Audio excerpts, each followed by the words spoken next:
ज्ञान योग, कर्म योग और भक्ति योग। उद्धव जी ने कहा, कमल नयन श्री कृष्ण, आप सर्वशक्तिमान हैं, आपकी आज्ञा ही वेद है। उसमें कुछ कर्मों को करने की विधि है और कुछ के करने का निषेध है। यह विधि निषेध कर्मों के गुण और दोष की परीक्षा करके ही तो होता है।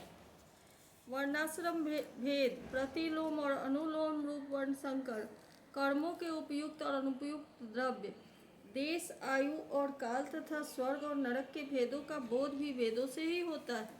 इसमें संदेह नहीं कि आपकी वाणी ही वेद है, परंतु उसमें विधि निषेध ही तो भरा पड़ा है। यदि उसमें गुण और दोष में भेद करने वाली दृष्टि न हो तो वह प्राणियों का कल्याण करने में समर्थ कैसे हो। सर्वशक्तिमान परमेश्वर, आपकी वाणी वेद ही पितर, देवता और मनुष्यों के लिए श्रेष्ठ मार्गदर्शक का काम करता है, क्योंकि उसी के द्वारा स्वर्ग, मोक्ष आदि अदृष्ट वस्तुओं का बोध होता है। और इस श्लोक में भी किसका कौन सा साध्य है और क्या साधन, इसका निर्णय भी उसी से होता है। प्रभु, इसमें संदेह नहीं कि गुण और दोषों में भेद दृष्टि आपकी वाणी वेद के ही अनुसार है, किसी की अपनी कल्पना नहीं। परंतु प्रश्न तो यह है कि आपकी वाणी ही भेद का भी निषेध करती है। यह विरोध देखकर मुझे भ्रम हो रहा है। आप कृपा करके मेरा यह भ्रम मिटाइए। भगवान श्री कृष्ण ने कहा, प्रिय उद्धव, मैंने ही वेदों में एवं अन्यत्र भी मनुष्यों का कल्याण करने के लिए अधिकारी भेद से 3 प्रकार के योगों का उपदेश दिया है। वे हैं ज्ञान, कर्म और भक्ति। मनुष्य के परम कल्याण के लिए इनके अतिरिक्त और कोई उपाय नहीं है। उद्धव जी, जो लोग कर्मों तथा उनके फलों से विरक्त हो गए हैं और उनका त्याग कर चुके हैं, वे ज्ञान योग के अधिकारी हैं। इसके विपरीत जिनके चित्त में कर्मों और उनके फलों से वैराग्य नहीं हुआ है, उनमें दुख बुद्धि नहीं हुई है, वे सकाम व्यक्ति कर्म योग के अधिकारी हैं। जो पुरुष न तो अत्यंत विरक्त है और न अत्यंत आसक्ति है तथा किसी पूर्व जन्म के शुभ कर्म से सौभाग्यवश मेरी लीला कथा आदि में उसकी श्रद्धा हो गई है, तो वह भक्ति योग का अधिकारी है। उसे भक्ति योग के द्वारा ही सिद्धि मिल सकती है। कर्मों के संबंध में जितने भी विधि निषेध हैं, उनके अनुसार तभी तक कर्म करना चाहिए जब तक कर्ममय जगत और उससे प्राप्त होने वाले स्वर्गादि सुखों से वैराग्य न हो जाए, अथवा जब तक मेरी लीला कथा के श्रवण कीर्तन आदि में श्रद्धा न हो जाए। उद्धव, इस प्रकार अपने वर्ण और आश्रम के अनुकूल धर्म में स्थित रहकर यज्ञों के द्वारा बिना किसी आशा और कामना के मेरी आराधना करता रहे और निषिद्ध कर्मों से दूर रहकर केवल विहित कर्मों का ही आचरण करे, तो उसे स्वर्ग या नरक में नहीं जाना पड़ता। अपने धर्म की निष्ठा में रखने वाला पुरुष इस शरीर में रहते रहते ही निषिद्ध कर्म का परित्याग कर देता है और राग आदि मलों से भी मुक्त पवित्र हो जाता है। इसी से अनायास ही उसे आत्म साक्षात्कार रूप विशुद्ध तत्व ज्ञान अथवा द्रुत चित्त होने पर मेरी भक्ति प्राप्त होती है। यह विधि निषेध रूप कर्म का अधिकारी मनुष्य शरीर बहुत ही दुर्लभ है। स्वर्ग और नरक दोनों ही लोकों में रहने वाले जीव इसकी अभिलाषा करते हैं, क्योंकि इसी शरीर में अंतःकरण की शुद्धि होने पर ज्ञान अथवा भक्ति की प्राप्ति हो सकती है। स्वर्ग अथवा नरक का भोग प्रधान शरीर किसी भी साधन के उपयुक्त नहीं है। बुद्धिमान पुरुष न तो स्वर्ग की अभिलाषा करनी चाहिए और न नरक की ही, और तो क्या इस मनुष्य शरीर की भी कामना न करनी चाहिए, क्योंकि किसी भी शरीर में गुण बुद्धि और अभिमान हो जाने से अपने वास्तविक स्वरूप की प्राप्ति के साधन में प्रमाद होने लगता है। यद्यपि यह मनुष्य शरीर है तो मृत्युग्रस्त ही, परंतु इसके द्वारा परमार्थ की सत्य वस्तु की प्राप्ति हो सकती है। बुद्धिमान पुरुष को चाहिए कि यह बात जानकर मृत्यु होने के पूर्व ही सावधान होकर ऐसी साधना कर ले जिससे वह जन्म मृत्यु के चक्कर से सदा के लिए छूट जाए, मुक्त हो जाए।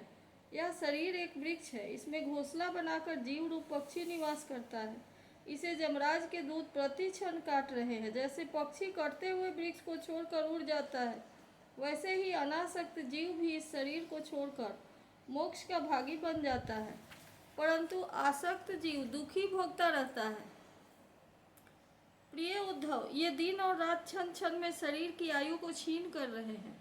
यह जानकर जो भय से कांप उठता है, वह व्यक्ति इसमें आसक्ति छोड़कर परम तत्व का ज्ञान प्राप्त कर लेता है और फिर इसके जीवन मरण से निरपेक्ष होकर अपने आत्मा में ही शांत हो जाता है। यह मनुष्य शरीर समस्त शुभ फलों की प्राप्ति का मूल है और अत्यंत दुर्लभ होने पर भी अनायास सुलभ हो गया है। इस संसार सागर से पार पाने के लिए एक सुदृढ़ नौका है। शरण ग्रहण मात्र से ही गुरुदेव इसके केवट बनकर पतवार का संचालन करने लगते हैं और स्मरण मात्र से ही मैं अनुकूल वायु के रूप में इसे लक्ष्य की ओर बढ़ाने लगता हूँ।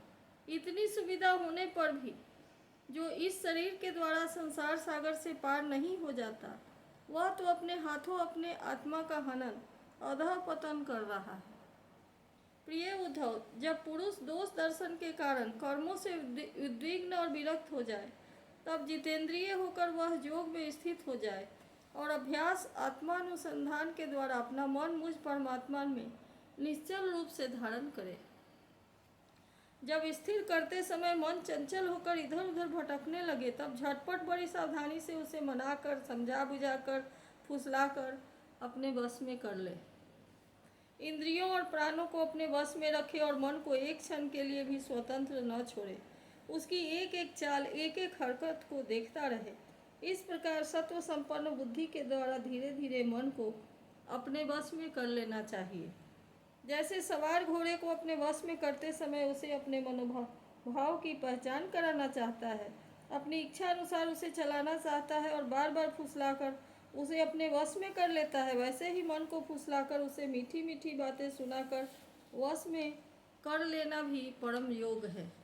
सांख्य शास्त्र में प्रकृति से लेकर शरीर पर्यंत सृष्टि का जो क्रम बतलाया गया है, उसके अनुसार सृष्टि चिंतन करना चाहिए और जिस क्रम से शरीर आदि का प्रकृति में लय बताया गया है, उस प्रकार लय चिंतन करना चाहिए। यह क्रम तब तक जारी रखना चाहिए जब तक मन शांत स्थिर न हो जाए। जो पुरुष संसार से विरक्त हो गया है और जिसे संसार के पदार्थों में दुख बुद्धि हो गई है, वह अपने गुरुजनों के उपदेश को भली भांति समझकर बार बार अपने स्वरूप के ही चिंतन में संलग्न रहता है। इस अभ्यास से वह बहुत शीघ्र ही उसका मन अपनी वह चंचलता और जो अनात्मा शरीर आदि में आत्मबुद्धि करने से हुई है, छोड़ देता है। यम, नियम, आसन, प्राणायाम, प्रत्याहार, धारणा, ध्यान, समाधि आदि योग मार्गों से वस्तु तत्व का निरीक्षण परीक्षण करने वाली आत्मविद्या से तथा मेरी प्रतिमा उपासना से अर्थात कर्म योग, ज्ञान योग और भक्ति योग से मन परमात्मा का चिंतन करने लगता है और कोई उपाय नहीं। उद्धव जी, वैसे तो योगी कभी कोई निंदित कर्म करता ही नहीं, परंतु यदि कभी उसे प्रमादवश कोई अपराध बन जाए तो योग के द्वारा ही उस पाप को जला डाले। कृच्छ, चांद्रायन आदि दूसरे प्रायश्चित कभी न करे। अपने अपने अधिकार में जो निष्ठा है वही गुण कहा गया है। इस गुण दोष और विधि निषेध के विधान से यही तात्पर्य निकलता है कि किसी प्रकार विषयासक्ति का परित्याग हो जाए, क्योंकि कर्म तो जन्म से ही अशुद्ध है, अनर्थ के मूल है। शास्त्र का तात्पर्य उनका नियंत्रण नियम ही है। जहाँ तक हो सके प्रवृत्ति का संकोच ही करना ही चाहिए। जो साधक समस्त कर्मों से विरक्त हो गया हो, उसमें दुख बुद्धि रखता हो, मेरी लीला कथा के प्रति श्रद्धालु हो और यह भी जानता हो कि सभी भोग और भोग वासनाएं दुख रूप है, किंतु इतना सब जानकर भी उनके परित्याग में समर्थ न हो, उसे चाहिए कि उन भोगों को तो भोग ले, परंतु उन्हें सच्चे हृदय से दुखजनक समझे और मन ही मन उनकी निंदा करे तथा उसे अपना दुर्भाग्य ही समझे। साथ ही इस दुविधा की स्थिति से छुटकारा पाने के लिए श्रद्धा, दृढ़ निश्चय और प्रेम से मेरा भजन करे। इस प्रकार मेरे बतलाए हुए भक्ति योग के द्वारा निरंतर मेरा भजन करने से मैं उस साधक के हृदय में आकर बैठ जाता हूँ और मेरे विराजमान होते ही उसके हृदय की सारी वासनाएं अपने संस्कारों के साथ नष्ट हो जाती हैं। इस तरह जब उसे मुझ सर्वात्मा का साक्षात्कार हो जाता है, तब तो उसके हृदय की गांठ खुल जाती है, उसके सारे संशय छिन्न भिन्न हो जाते हैं और कर्म वासनाएं सर्वथा क्षीण हो जाती हैं। इसी में जो योगी मेरी भक्ति से युक्त और मेरे चिंतन में मग्न रहता है, उसके लिए ज्ञान अथवा वैराग्य की आवश्यकता नहीं होती। उसका कल्याण तो प्रायः मेरी भक्ति के द्वारा ही हो जाता है। कर्म, तपस्या, ज्ञान, वैराग्य, योगाभ्यास, दान, धर्म और दूसरे कल्याण साधनों से जो कुछ स्वर्ग अपवर्ग मेरा परम धाम अथवा कोई भी वस्तु प्राप्त होती है, वह सब मेरा भक्त मेरे भक्ति योग के प्रभाव से ही यदि चाहे तो अनायास प्राप्त कर लेता है। मेरे अनन्य प्रेमी एवं धैर्यवान साधु भक्त स्वयं तो कुछ चाहते ही नहीं। यदि मैं उन्हें देना चाहता हूँ और देता भी हूँ, तो भी दूसरी वस्तुओं की तो बात ही क्या, वे कैवल्य मोक्ष को भी नहीं लेना चाहते। उद्धव जी, सबसे श्रेष्ठ एवं महान निःश्रेयस परम कल्याण तो निरपेक्षता का दूसरा नाम है। इसलिए जो निष्काम और निरपेक्ष होता है, उसी को मेरी भक्ति प्राप्त होती है। मेरे अनन्य प्रेमी भक्तों का और उन समदर्शी महात्माओं का जो बुद्धि से अतीत परम तत्व को प्राप्त हो चुके हैं, इन विधि और निषेध से होने वाले पुण्य और पाप से कोई संबंध ही नहीं होता।